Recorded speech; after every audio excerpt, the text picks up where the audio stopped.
kemerdekaan adalah jembatan emas untuk mencapai cita-cita luhur para founding fathers. Sebuah masyarakat adil, makmur, dan sejahtera sebagaimana diamanatkan oleh Undang-Undang Dasar 1945. Amandemen Undang-Undang Dasar 1945 yang telah dilakukan 4 kali, konon akan memberikan percepatan pembangunan ekonomi dan sekaligus kesejahteraan rakyat. Saat ini saya bersama Dr. Adrian Panggabean. Beliau adalah seorang ekonom senior sekaligus praktisi keuangan investasi. Inilah penelusuran Suara Indonesia.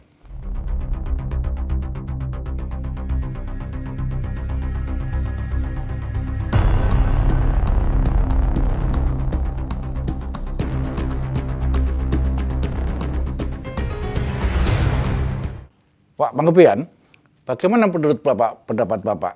Apakah amandemen Undang-Undang Dasar 1945 telah mampu memberikan percepatan pembangunan ekonomi dan kesejahteraan rakyat? Undang-Undang Dasar 45, hasil amandemen tahun 2002, dan undang-undang turunannya, menurut saya, belum berhasil memberikan percepatan terhadap peningkatan ekonomi. Ada 3 kriteria yang biasa dipakai di dalam melakukan evaluasi dalam disiplin ekonomi, yaitu efek dari undang-undang terhadap peningkatan efisiensi alokasi ekonomi, efek dari undang-undang terhadap distribusi pendapatan, dan efek dari undang-undang terhadap pertumbuhan ekonomi. Kalau kita lihat dari sudut efisiensi di sektor publik, desentralisasi yang telah terjadi yang merupakan perubahan dari Undang-Undang 5 tahun 74 menjadi Undang-Undang 32 tahun 2004, ini telah menciptakan dispersi kekuasaan yang tadinya sentralistik menjadi desentralistik. Dan Indonesia itu sekarang, NKRI terbangun menjadi 3 level, yaitu provinsi, kota dan kabupaten, serta desa. Idealnya, desentralisasi ini bisa menciptakan efisiensi dalam alokasi, karena keputusan untuk melakukan alokasi idealnya ada di tangan masyarakat yang menikmati. Ada beberapa masalah. Yang pertama, kekurang kemampuan dari tingkat daerah di dalam mendesain RPJMD-nya. Sehingga statement of vision dan mission ini yang tidak akurat menyebabkan masalah kedua, terjadinya inkongruensi atau lepas kait antara RPJMD dengan APBD-nya. Yang ketiga, APBD-nya pun terjadi misalokasi karena tarik-menarik kepentingan antara penguasa dan partai yang mengusungnya. Lalu kemudian, ini berembet kepada masalah peningkatan dalam cost of doing business. Belum lagi kalau misalnya kita lihat dan baca dari berbagai publikasi di media, yang mungkin secara berkelakar mengatakan bahwa korupsi sekarang sudah terdesentralisasi. Ini semua bukan hanya menyebabkan terjadinya distorsi ekonomi, misalokasi dalam sumber daya, menciptakan juga terjadinya economies of scale atau skala ekonomi yang turun, cost of doing business yang semakin besar, yang kemudian pada gilirannya menyebabkan terjadinya penghambatan, bukan percepatan terhadap pertumbuhan ekonomi pada skala daerah. Hipotesisnya adalah, kalau diadakan desentralisasi, maka konvergensi akan lebih cepat, sehingga daerah kaya dan daerah miskin lama-lama terjadi konvergensi menjadi sama-sama kaya.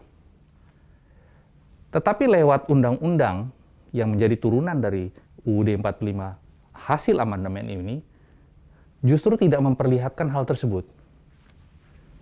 Karena dari banyak studi yang saya lihat, proses konvergensi ini ternyata tidak terjadi seperti yang diharapkan.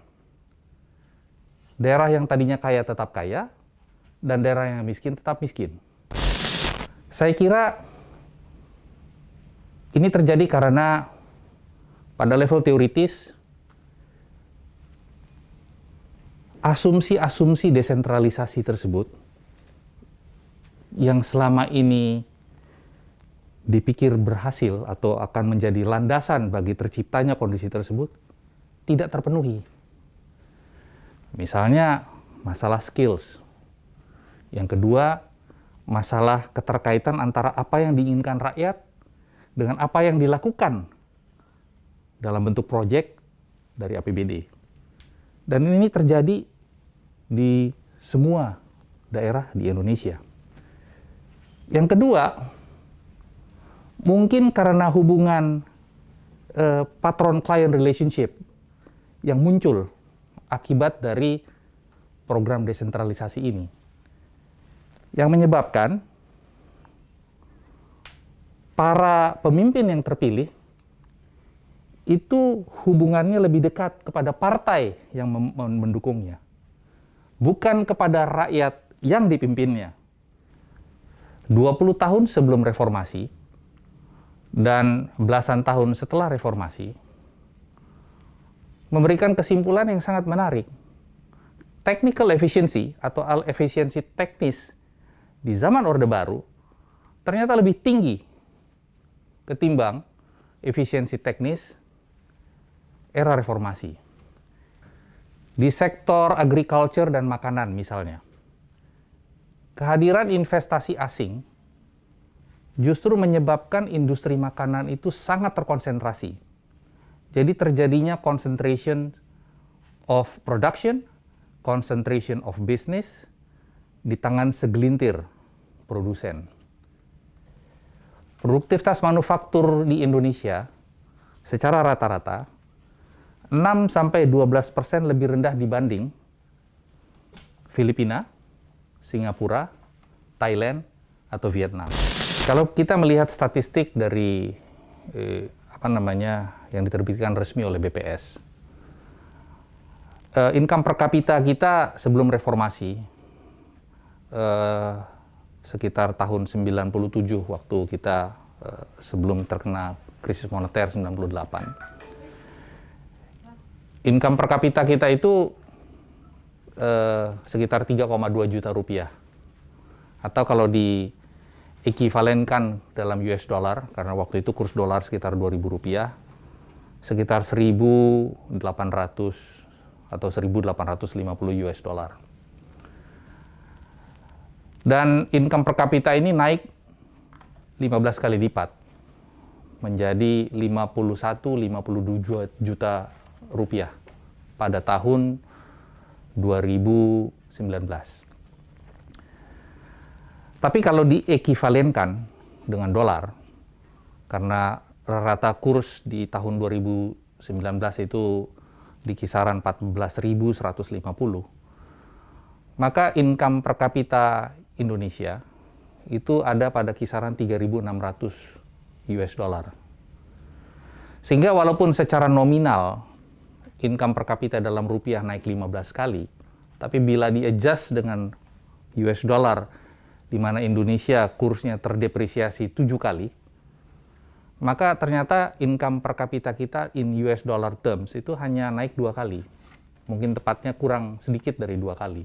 Undang-undang yang ada sekarang, yang begitu banyak, yang muncul sebagai efek dari amandemen Undang-Undang Dasar 45, belum memberikan percepatan terhadap peningkatan ekonomi kita dalam 20 tahun terakhir.